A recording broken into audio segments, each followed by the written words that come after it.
नमस्कार दोस्तों, एक और शानदार वीडियो के साथ आप सभी को स्वागत है। दोस्तों, क्या आप भी हर दिन सुबह उठकर उसी रूटीन में फंस जाते हैं? ऑफिस जाना, 9 से 5 की नौकरी करना, ट्रैफिक झेलना और फिर थक कर घर लौट आना।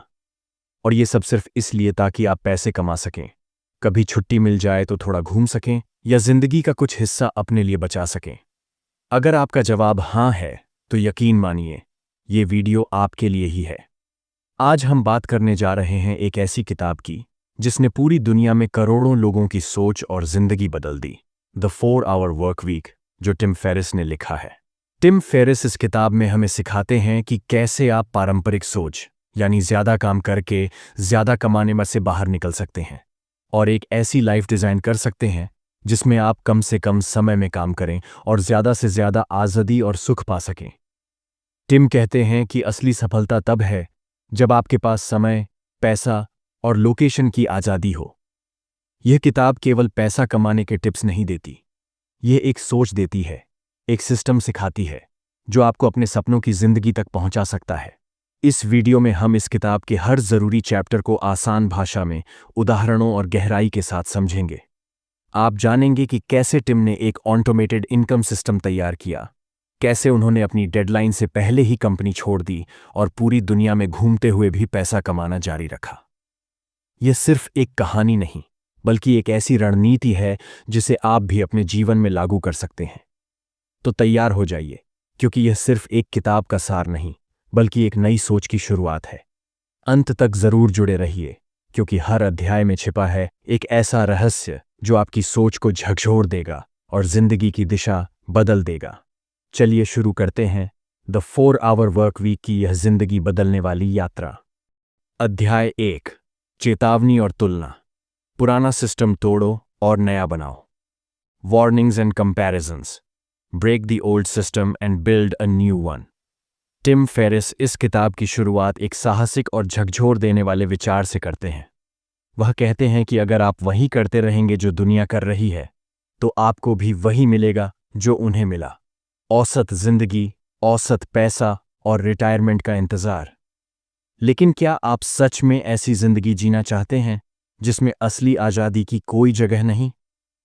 टाइम कहते हैं कि हमें जो जिंदगी जीने की स्क्रिप्ट बचपन से दी जाती है, अच्छे नंबर लाओ, अच्छी नौकरी पाओ, 40 साल मेहनत करो और फिर रिटायर होकर जिंदगी जियो, वो अब काम नहीं करती। उन्होंने इस सोच को डिफर्ड लाइफ प्लान कहा है, यानी जिंदगी को बाद के लिए टालना। इस अध्याय में टिम एक नई सोच लेकर आते हैं, न्यू रिच, यानी नया अमीर वर्ग। यह वो लोग हैं जो सिर्फ पैसा कमाने तक सीमित नहीं रहते, बल्कि अपनी जिंदगी को फिर से डिजाइन करते हैं ताकि उन्हें समय, आज़ादी और जगह की स्वतंत्रता मिल सके। ये लोग काम कम करते हैं, लेकिन स्मार्ट तरीके से करते हैं। उनका लक्ष्य होता है ज्यादा जीना, दुनिया घूमना, अपने पैशन को फॉलो करना और अपनी कमाई को ऑटोमेट करना। टाइम बताते हैं कि न्यू रिच बनने के लिए जरूरी है कि आप पुरानी सोच को पीछे छोड़ें और एक नई आजाद सोच को अपनाएं। टिम अपनी खुद की कहानी बताते हैं कि कैसे वो एक ओवरवर्क्ड एंटरप्रेन्योर थे जो दिन रात काम करते थे, लेकिन अंदर से थके हुए और असंतुष्ट थे।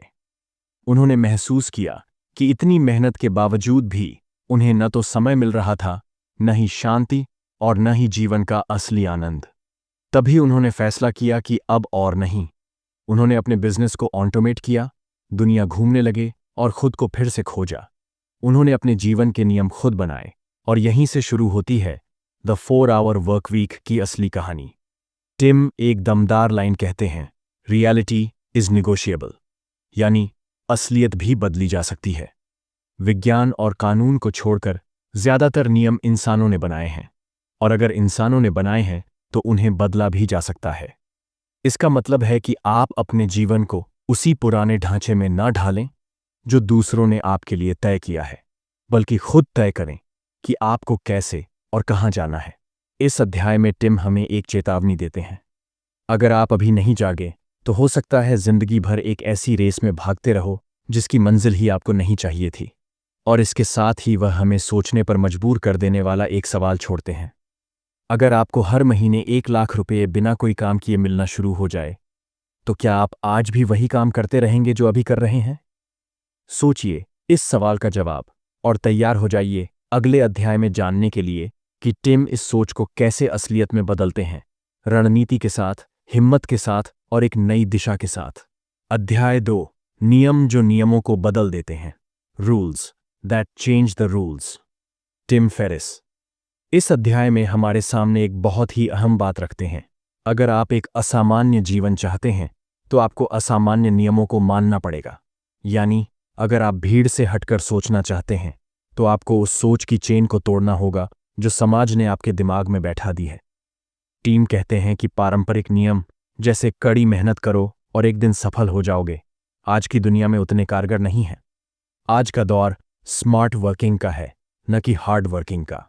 इस अध्याय में टिम हमें उन पुराने नियमों पर सवाल उठाने के लिए प्रेरित करते हैं जो हमारे जीवन के फैसले चला रहे होते हैं, जैसे कि हमें कितना काम करना चाहिए, कितना पैसा कमाना चाहिए और सफलता का मतलब क्या है। वे इस सोच को द फंडामेंटल असम्पशंस कहते हैं, यानी वे बुनियादी मान्यताएं जो हमें विरासत में मिली हैं, बिना यह सोचे कि क्या वो आज भी प्रासंगिक हैं या नहीं। उदाहरण के लिए हमें सिखाया गया है कि रिटायरमेंट जिंदगी की सबसे बड़ी मंजिल है, लेकिन टिम सवाल उठाते हैं, क्यों? वे कहते हैं कि असल में जिंदगी को रिटायरमेंट तक टालना एक धोखा है। कई लोग रिटायरमेंट तक पहुंचते पहुंचते इतने थक चुके होते हैं कि वो तब जाकर जी नहीं पाते। इसीलिए वो हमें मिनी रिटायरमेंट्स का कॉन्सेप्ट देते हैं, यानी जिंदगी के बीच बीच में छोटे छोटे ब्रेक्स लेना और हर कुछ सालों में अपने पैशन या शौक के लिए समय निकालना। टिम यहां एक और जबरदस्त बात कहते हैं, success is not about being busy, it's about being free. यानी सफलता का मतलब व्यस्त रहना नहीं, बल्कि आजाद रहना है। समाज में बिजी होना एक स्टेटस सिंबल बन गया है, लेकिन टिम इसे उल्टा बताते हैं। अगर आप हर समय व्यस्त हैं तो शायद आप अपनी लाइफ का कंट्रोल किसी और के हाथों में दे चुके हैं। असली खिलाड़ी वो है जो कम काम करके भी ज्यादा प्रभाव पैदा करता है। इस अध्याय में वह एक बहुत ही महत्वपूर्ण मानसिक बदलाव की बात करते हैं, एब्सोल्यूट इनकम और रिलेटिव इनकम का फर्क। मान लीजिए एक इंसान 2 लाख रुपए महीने कमाता है लेकिन 60 घंटे काम करता है, और दूसरा 1 लाख रुपए कमाता है लेकिन सिर्फ 10 घंटे काम करता है। तो असल में कौन अमीर है? टाइम के अनुसार दूसरा इंसान ज्यादा अमीर है, क्योंकि उसके पास पैसे के साथ साथ समय भी है, और वही असली संपत्ति है। टिम हमें यह भी बताते हैं कि नियम सिर्फ ताकतवर लोगों के लिए नहीं होते, बल्कि समझदार लोगों के लिए होते हैं, जो जानते हैं कि कब किस नियम को मानना है और कब उसे तोड़ देना है। वे हमें यह सिखाते हैं कि जो चीजें आम लोगों को पागल लगें, वही चीजें असल में न्यू रिच बनने की शुरुआत होती हैं। अध्याय के अंत में टिम फेरिस एक गहरी और सोचने पर मजबूर कर देने वाली बात कहते हैं कि ज्यादातर लोग सुरक्षित जिंदगी चुनते हैं क्योंकि उन्हें सिखाया गया है कि जोखिम लेना बेवकूफ़ी है। लेकिन अगर आप असाधारण जिंदगी चाहते हैं तो आपको असाधारण कदम उठाने ही होंगे। अध्याय 3, गोलियों से बचना, डर पैदा करना और लकवा से बचना, dodging bullets, fear setting and escaping paralysis. Tim Ferriss इस अध्याय में एक बहुत बड़ी रुकावट की बात करते हैं जो अधिकतर लोगों को उनकी सपनों की जिंदगी से दूर रखती है, डर। हम में से ज्यादातर लोग अपने सपनों को सिर्फ इसलिए छोड़ देते हैं क्योंकि हम अगर ये हो गया तो वाले डर से बाहर ही नहीं निकल पाते। टिम कहते हैं कि लोग असफलता से नहीं डरते, बल्कि उस असफलता की कल्पना से डरते हैं, एक ऐसी कल्पना जिसे उन्होंने कभी ठोस रूप में सोचने की हिम्मत नहीं की। इसी के समाधान के लिए टिम एक बेहद अनोखी तकनीक लेकर आते हैं जिसे वो कहते हैं फियर सेटिंग। यह एक ऐसा मानसिक अभ्यास है जिसमें हम अपने डर को सामने रखकर 3 स्टेप्स में उसका विश्लेषण करते हैं। पहला स्टेप है डिफाइन, डर को स्पष्ट करो। यानी सबसे पहले यह लिखो कि तुम जिस चीज से डर रहे हो वह असल में क्या है। दूसरा स्टेप है प्रिवेंट, उससे बचने के उपाय सोचो। और तीसरा है रिपेयर, अगर वो डर हकीकत बन भी जाए तो उसे ठीक करने के रास्ते क्या हैं। टिम कहते हैं कि जब आप अपने डर को कागज पर उतारते हैं तो वह उतना भयानक नहीं लगता जितना आपके दिमाग में था। ज्यादातर बार हम जिन चीजों से डरते हैं वो या तो कभी होती ही नहीं या फिर उनके समाधान भी हमारे पास होते हैं, बस हम उन्हें देख नहीं पाते क्योंकि हम सोचने की हिम्मत ही नहीं करते। इस अध्याय में टिम एक पर्सनल उदाहरण भी देते हैं, जब उन्होंने अपनी कंपनी छोड़कर लंबी यात्रा पर जाने का निर्णय लिया था। उन्होंने खुद से पूछा, अगर सब कुछ गलत हो गया तो सबसे बुरा क्या हो सकता है? और जब उन्होंने इसका जवाब साफ साफ देखा तो समझ आया कि ये डर उतना भी बड़ा नहीं है जितना वो सोच रहे थे। इससे उन्हें वह आज़ादी मिली जिसकी उन्हें ज़रूरत थी। टाइम एक और महत्वपूर्ण सवाल उठाते हैं। आप क्या खो रहे हैं अगर आप कोई जोखिम नहीं लेते? अक्सर हम सोचते हैं कि जोखिम लेने से नुकसान होगा, लेकिन ये नहीं सोचते कि अगर हमने कोशिश ही नहीं की तो जो जीवन हम जी सकते थे वो हमेशा के लिए खो जाएगा। वो यह भी बताते हैं कि डर से बचना ही असफलता की असली जड़ है, क्योंकि जब आप डर के कारण रुक जाते हैं तब असली अवसर आपसे छिन जाते हैं। इसीलिए ज़रूरी है कि डर को दबाने की बजाय उसे सामने लाकर देखा जाए और उसका हल निकाला जाए। और अब एक सवाल जो आपको अंदर तक झकोर सकता है, क्या आप अपने डर के कारण उस जिंदगी को छोड़ रहे हैं जिसे जीने का सपना आपने देखा था? सोचिए इस सवाल का जवाब, और मिलते हैं अगले अध्याय में, जहां टिम बताएंगे कि कैसे कम से कम काम करके भी ज्यादा प्रभाव और परिणाम पाए जा सकते हैं। अध्याय 4, सिस्टम रीसेट, अनुचित और स्पष्ट होना। System reset, being unreasonable and unambiguous. इस अध्याय में टिम फेरिस हमें जिंदगी का सिस्टम रीसेट यानी सिस्टम को फिर से सेट करने की बात बताते हैं। वे कहते हैं कि अगर आप असाधारण जीवन चाहते हैं तो आपको समाज की सामान्य सोच और सीमाओं को तोड़ना होगा। ये अध्याय हमें यह समझाता है कि सफलता के लिए उचित या संतुलित होने की जरूरत नहीं है, बल्कि आपको असंगत यानी अनरीजनेबल बनना पड़ेगा। टिम खुलकर कहते हैं कि इतिहास में जो भी लोगों ने बड़ा काम किया है वो कभी सामान्य या सहज नहीं थे। उन्होंने समाज के बनाए दायरे से बाहर जाकर सोचा और वही उनकी ताकत बनी। वह बताते हैं कि ज्यादातर लोग इसलिए फंसे रहते हैं क्योंकि वे सबको खुश करने की कोशिश में लगे रहते हैं। लेकिन न्यू रिच बनने के लिए आपको साफ और असंदिग्ध होना होगा, अनएम्बिग्युअस। इसका मतलब है कि आप जो चाहते हैं उसे लेकर पूरी तरह स्पष्ट रहें और अपनी प्राथमिकताओं को लेकर किसी से माफी मांगने की जरूरत न समझें। इस अध्याय में एक बहुत महत्वपूर्ण अवधारणा आती है, the most dangerous word in business and life, may be. Tim के अनुसार शायद, देखते हैं, सोचेंगे जैसे शब्द जिंदगी में प्रगति को रोकने वाले सबसे बड़े दुश्मन हैं। जब तक आपके निर्णय पक्के और स्पष्ट नहीं होंगे तब तक आपकी दिशा भी निश्चित नहीं हो सकती। वे कहते हैं कि स्पष्टता से भरा हुआ ना, नो भी एक अनिर्णित शायद, मे बी से कहीं बेहतर होता है। इसके अलावा टिम हमें सिखाते हैं कि लॉजिक और सोशल प्रेशर हमें अपने सपनों से कैसे भटका देते हैं। वे कहते हैं कि अक्सर हम किसी निर्णय को इसलिए नहीं लेते क्योंकि हमें लगता है कि लोग क्या कहेंगे, लेकिन अगर हम हमेशा सबकी सोच के हिसाब से चलेंगे तो कभी अपनी सोच को जिंदा नहीं रख पाएंगे।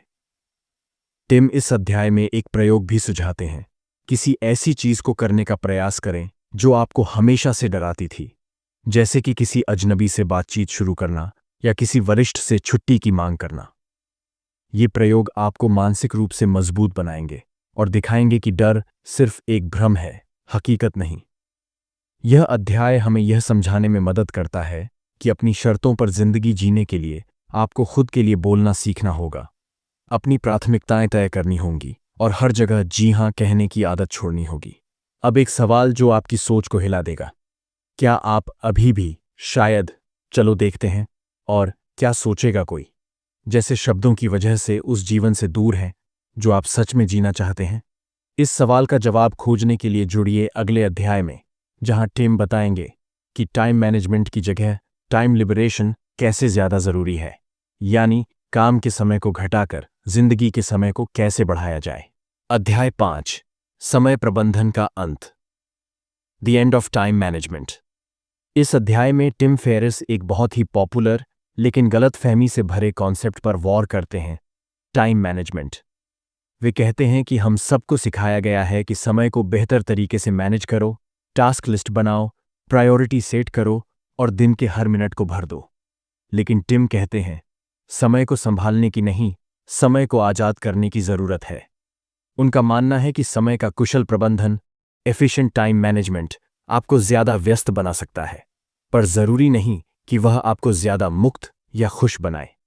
इसलिए वो एक नया सिद्धांत पेश करते हैं, effectiveness is better than efficiency, यानी चीजों को सही तरीके से करने से ज्यादा जरूरी है सही चीजों को करना। यहां वे परेटो प्रिंसिपल 62-20 नियम को सामने लाते हैं। यह नियम कहता है कि हमारे 62% रिजल्ट्स सिर्फ 20% कोशिशों से आते हैं। तो हमें अपने पूरे कामकाज और जिंदगी की समीक्षा करनी चाहिए और यह पहचानना चाहिए कि कौन से 20% काम हमें ज्यादा लाभ देते हैं और बाकी 62% फालतू के कामों को हटाना चाहिए। टिम हमें यह सवाल पूछने को कहते हैं, मैं कौन से 2 काम छोड़ सकता हूं जिनसे मेरी प्रोडक्टिविटी बढ़ जाएगी। इसके साथ ही वे पार्किंसंस लॉ का भी जिक्र करते हैं। यह सिद्धांत कहता है कि काम उतने ही समय में फैल जाता है जितना समय आप उसे देते हैं। यानी अगर आपने किसी काम के लिए 8 घंटे तय कर लिए तो वह काम 8 घंटे ले ही लेगा, चाहे वह 2 घंटे में ही क्यों ना हो सकता हो। टाइम इस लॉ का उपयोग करते हुए शॉर्ट डेडलाइंस की रणनीति अपनाने की सलाह देते हैं ताकि आपका ध्यान फालतू चीजों से हटकर सिर्फ जरूरी कामों पर केंद्रित हो जाए। इस अध्याय में टिम फेरिस हमें बिजी होना लजीनेस का रूप है जैसी चुनौतीपूर्ण बात भी बताते हैं। वह कहते हैं कि ज्यादातर लोग खुद को बिजी दिखाकर यह साबित करना चाहते हैं कि वे प्रोडक्टिव हैं, जबकि असल में वे सिर्फ डिस्ट्रैक्टेड और असंगठित होते हैं। बिजी होना कोई गुण नहीं, बल्कि यह आपकी प्राथमिकताओं की कमी को दर्शाता है। अंत में वह हमें कुछ बेहद प्रैक्टिकल टेक्निक्स देते हैं, जैसे कि हर रोज के अंत में खुद से पूछो, मैंने आज कौन से 2 काम किए जिनका सबसे बड़ा असर पड़ा, और अगला दिन उन्हीं की तरह के कामों से शुरू करो। वह कहते हैं कि फोकस्ड काम कम समय में ज्यादा प्रभाव डालता है। अब सोचने वाला सवाल जो आपके समय और जीवन की दिशा बदल सकता है, क्या आप सच में प्रोडक्टिव हैं या सिर्फ खुद को बिजी रखकर असली कामों से बच रहे हैं? इसका जवाब जानने के लिए मिलते हैं अगले अध्याय में, जहां टाइम हमें दिखाएंगे कि कैसे एलिमिनेशन यानी गैर जरूरी चीजों को हटाना असल सफलता की सबसे पहली कुंजी है। अध्याय 6, कम जानकारी वाला आहार, चयनात्मक अज्ञानता को बढ़ावा देना, the low information diet, cultivating selective ignorance. इस अध्याय में टिम फेरिस एक बेहद क्रांतिकारी विचार पेश करते हैं, सेलेक्टिव इग्नोरेंस यानी चयनात्मक अनजान बने रहना। वे कहते हैं कि इस डिजिटल दौर में हम पर सबसे बड़ा हमला कहीं और से नहीं बल्कि सूचनाओं की बाट से होता है। हम हर दिन ढेरों न्यूज़ पढ़ते हैं, सोशल मीडिया स्क्रॉल करते हैं, ईमेल्स चेक करते हैं और सोचते हैं कि हम बहुत ज्यादा सीख रहे हैं, जबकि असल में हम सिर्फ खुद को भ्रमित और थका रहे होते हैं। टिम बताते हैं कि ज्यादातर जानकारी न तो उपयोगी होती है और न ही एक्शन के योग्य। इसे वह जस्ट इन केस जानकारी कहते हैं, यानी ऐसी जानकारी जो हमने कहीं जरूरत पड़ जाए सोचकर रख ली, लेकिन उसका हमारे जीवन में कोई असर नहीं होता। इसके मुकाबले वह हमें जस्ट इन टाइम जानकारी को अपनाने की सलाह देते हैं, यानी तभी जानकारी लें जब उसकी जरूरत हो। वे यह भी कहते हैं कि जानकारी इकट्ठा करना अक्सर एक टाल मटोल की आदत बन जाती है। लोग एक्शन लेने की बजाय जानकारी पढ़ते रहते हैं ताकि वे खुद को यह समझा सकें कि वे तैयारी कर रहे हैं, लेकिन असल में वे सिर्फ समय बर्बाद कर रहे होते हैं। टिम सलाह देते हैं कि हमें न्यूज़ पढ़ना बंद कर देना चाहिए, सोशल मीडिया पर कम से कम समय देना चाहिए और हर उस स्रोत से दूरी बनानी चाहिए जो फोकस को बिगाड़ता है। इस अध्याय में टिम एक बहुत ही प्रभावशाली आदत सुझाते हैं, इंफॉर्मेशन फास्टिंग, यानी रोजाना कुछ घंटे ऐसी स्थिति में रहो जहां कोई न्यूज़, ईमेल या इंटरनेट ना हो। इससे दिमाग में स्पेस बनती है और आप ज्यादा गहराई से सोच पाते हैं। टिम बताते हैं कि हमें दुनिया की हर चीज जानने की जरूरत नहीं है, हमें सिर्फ वही जानना है जो हमारे लक्ष्यों से जुड़ी हो, और बाकी सबको इग्नोर स्ट्रेटेजिकली करना है। क्योंकि जब आप हर चीज को जानने की कोशिश करते हैं तो आप किसी भी चीज में गहराई नहीं ला पाते। और अब एक जरूरी सवाल जो आपके ध्यान और समय को दोबारा जागरूक कर सकता है, क्या आप जानकार बन रहे हैं या सिर्फ सूचनाओं की भीड़ में खुद को खो रहे हैं? इस सवाल का जवाब जानने के लिए अगला अध्याय जरूर सुनिए, जहां टाइम बताएंगे कि ऑटोमेशन यानी सिस्टम बनाकर पैसे कमाना कैसे आपको सच में 4 घंटे की हफ्ते की जिंदगी की ओर ले जा सकता है। अध्याय 7, व्यवधान डालना और इनकार करने की कला, interrupting interruption and the art of refusal. इस अध्याय में टिम फेरिस हमें एक ऐसी चुनौती से निपटने का तरीका सिखाते हैं जो हमारी रोजमर्रा की जिंदगी को धीमा कर देती है। बार बार होने वाली अनचाही रुकावटें और दूसरों को ना न कह पाने की आदत। उनका मानना है कि अगर हम सफलता और स्वतंत्रता की ओर बढ़ना चाहते हैं तो हमें सबसे पहले अपने समय और ध्यान की रक्षा करनी आनी चाहिए। आज के समय में हमारा फोकस छोटे छोटे व्यवधानों से लगातार भंग होता रहता है, जैसे हर कुछ मिनट में फ़ोन चेक करना, ईमेल नोटिफिकेशन, अनचाही मीटिंग्स और अचानक आई कॉल्स। यह सब हमें व्यस्त तो रखते हैं लेकिन उत्पादक नहीं बनाते। टिम के अनुसार जरूरी है कि हम अपने दिन का एक विशेष हिस्सा इंटरप्शन फ्री जोन बनाएं। एक ऐसा समय जब हम बिना किसी रुकावट के सिर्फ अपने सबसे महत्वपूर्ण काम पर ध्यान दें। इसके लिए वे कुछ व्यावहारिक सुझाव भी देते हैं, जैसे ईमेल दिन में सिर्फ 2 बार देखना, सभी कॉल्स को वॉइसमेल पर भेजना, मीटिंग्स को सीमित करना और सबसे अहम, दूसरों को विनम्र लेकिन दृढ़तापूर्वक ना कहना सीखना। क्योंकि हर बार जब हम दूसरों की प्राथमिकताओं को हाँ कहते हैं, हम अपनी प्राथमिकताओं को ना कह रहे होते हैं। इस अध्याय में टिम हमें ये सिखाते हैं कि बिजी होना असल में आलस्य का ही एक रूप है, क्योंकि यह हमें कठिन लेकिन जरूरी निर्णय लेने से बचाता है। व्यस्त रहना आसान है लेकिन सही काम पर ध्यान देना मुश्किल। इसलिए वे कहते हैं कि आपको लोगों को प्रसन्न करने के बजाय अपने लक्ष्य और समय को प्राथमिकता देनी चाहिए। जब तक आप खुद के समय और ऊर्जा को नहीं संभालेंगे, तब तक कोई और आपके लिए ऐसा नहीं करेगा। और अब एक सवाल जो आपके अंदर झांकने को मजबूर कर देगा। क्या आप हर किसी को हाँ कहकर अपनी असली जिंदगी को ना तो नहीं कह रहे? इस सवाल का जवाब और अगला बड़ा समाधान छिपा है अगले अध्याय में, जहां टिम बताएंगे कि कैसे आप अपने कई रोजमर्रा के कामों को आउटसोर्स करके अपनी जिंदगी को आसान, असरदार और आजाद बना सकते हैं। अध्याय 8, आउटसोर्सिंग जीवन, आउटसोर्सिंग लाइफ। इस अध्याय में टिम फेरिस हमें एक ऐसा रास्ता दिखाते हैं जो हमारी जिंदगी को न सिर्फ आसान बना सकता है, बल्कि हमें वक्त, ऊर्जा और आज़ादी का असली मतलब भी समझा सकता है। और वह रास्ता है आउटसोर्सिंग का। टिम बताते हैं कि हम अक्सर खुद को ऐसे छोटे मोटे कामों में उलझाए रखते हैं जो ज़रूरी नहीं होते, लेकिन हमारा सबसे कीमती संसाधन, समय, चुपचाप खा जाते हैं। वह सवाल उठाते हैं, अगर कोई और आपके 100 रुपये प्रति घंटे की जगह सिर्फ $5 प्रति घंटे में वही काम कर दे, तो क्या वो समय बचाकर आप कुछ ज़्यादा महत्वपूर्ण नहीं कर सकते? टिम ने खुद इस प्रयोग की शुरुआत भारत की एक वर्चुअल असिस्टेंस कंपनी से की, जहां उन्होंने अपने बहुत से काम एक वर्चुअल असिस्टेंट को सौंप दिए, जैसे ईमेल का जवाब देना, मीटिंग शेड्यूल करना, रिसर्च करना, यहाँ तक कि दोस्तों के लिए गिफ्ट भेजने जैसे पर्सनल काम भी। शुरुआत में ये थोड़ा असामान्य लगता है, लेकिन जब आप इसके फायदे देखेंगे तो ये आपकी ज़िंदगी का हिस्सा बन सकता है।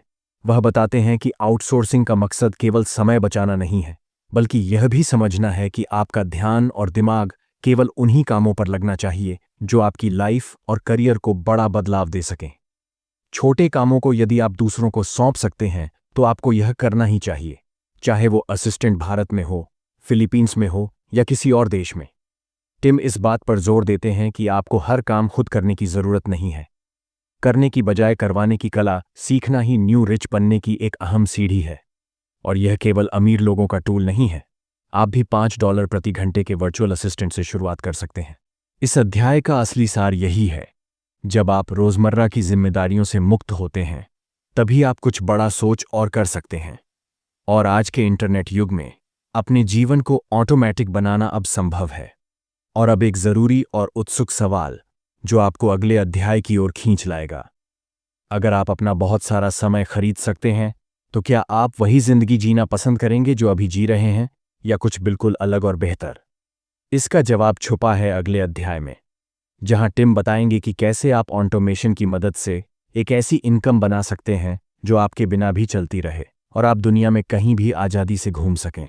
अध्याय 9, आई ऑटोपायलट प्रेरणा की खोज, income autopilot finding the muse. इस अंतिम अध्याय में टिम फेरिस हमें वह सबसे ज़रूरी बात बताते हैं जिसके बिना न्यू रिच बनने का सपना अधूरा रह जाएगा, और वह है ऑटोमैटिक इनकम सिस्टम बनाना, जिसे टिम म्यूज कहते हैं। म्यूज का मतलब है एक ऐसा छोटा बिजनेस या प्रोडक्ट जो खुद ब खुद बिना आपकी सक्रिय भागीदारी के लगातार कमाई करता रहे। ये कोई बहुत बड़ा स्टार्टअप या लाखों का व्यापार नहीं होता, बल्कि एक सधा हुआ, स्मार्ट, सीमित समय और ऊर्जा में चलने वाला सिस्टम होता है, जो आपकी आज़ादी का सबसे बड़ा जरिया बन सकता है। टिम कहते हैं कि पारंपरिक सोच हमें सिखाती है कि अधिक काम करो, अधिक कमाओ, लेकिन द 4 आवर वर्क वीक की फिलॉसफी है स्मार्ट काम करो, सिस्टम बनाओ और कम समय में अधिक कमाओ। इसके लिए सबसे पहले जरूरी है कि आप ऐसा प्रोडक्ट या सर्विस सोचें जिसकी लोगों को जरूरत हो, जो सॉल्व करे किसी छोटी या खास प्रॉब्लम को और जिसे ऑनलाइन बेचा जा सके। टिम खुद एक न्यूट्रिशनल सप्लीमेंट बेचकर शुरुआत करते हैं, जो उन्होंने खुद डिजाइन किया, ऑटोमेटिक वेबसाइट बनाई, फुलफिलमेंट आउटसोर्स किया और ग्राहक सेवा किसी और को दे दी। और इस तरह वो एक ऐसा बिजनेस बना सके जो उनके समय की मांग नहीं करता था, लेकिन कमाई लगातार करता रहा। इस अध्याय में वह बताते हैं कि म्यूज चुनने के लिए आपके पास एक स्पष्ट नीश, एक हल्का फुल्का और आसान टू सेटअप प्रोडक्ट होना चाहिए।